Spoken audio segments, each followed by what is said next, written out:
नमस्कार, मी रेणुका. तर तुम्हा सर्वांचं माझ्या यूट्यूब चॅनलमध्ये फार फार स्वागत आहे. तर आजच्या व्हिडिओमध्ये मी तुमच्यासाठी पुन्हा एकदा पिकलेल्या केळ्यापासून बनवलेली फारच रुचकर अशी रेसिपी घेऊन आलेली आहे, जी तुम्हाला नक्की आवडेल. मग उशीर कशाचा, चला सुरू करूया आजचा व्हिडिओ. तर ही रेसिपी बनवण्यासाठी सर्वात आधी आपल्याला जी केळी आहेत ती पूर्णपणे स्मॅश करून घ्यायची आहेत.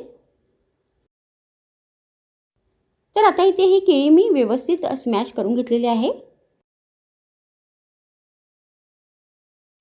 त्यानंतर आपल्याला याच्यामध्ये 2 चमचे शेंगदाण्याचा कूट घालायचा आहे.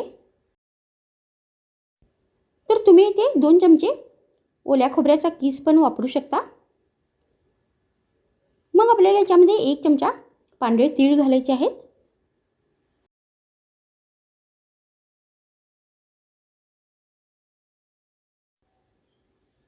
त्यानंतर आपल्याला याच्यामध्ये अर्धा कप बारीक रवा घालायचा आहे.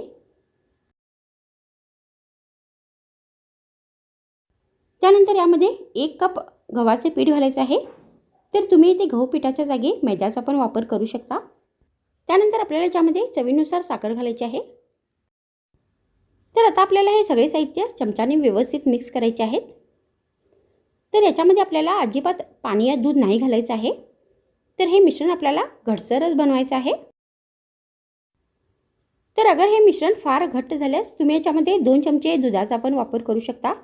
तर आता इथे हे मिश्रण बनून तयार झालेले आहे.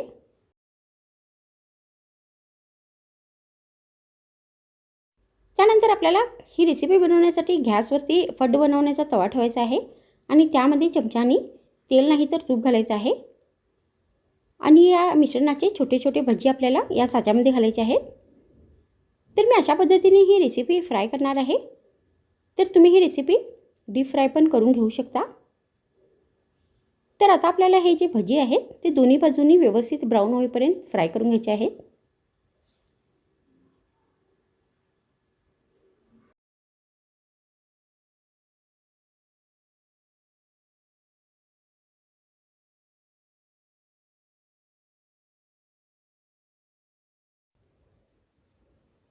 तर आता इथे ही रेसिपी व्यवस्थित फ्राय झालेली आहे.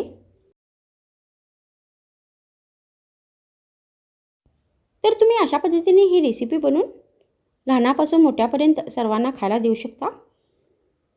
तर मग आजच्या व्हिडिओमध्ये इतकेच. पुन्हा भेटूया आणखीन एक नवीन रुचकर रेसिपीसोबत. तर मग थँक्स फ्रेंड्स वॉचिंग माय व्हिडिओ.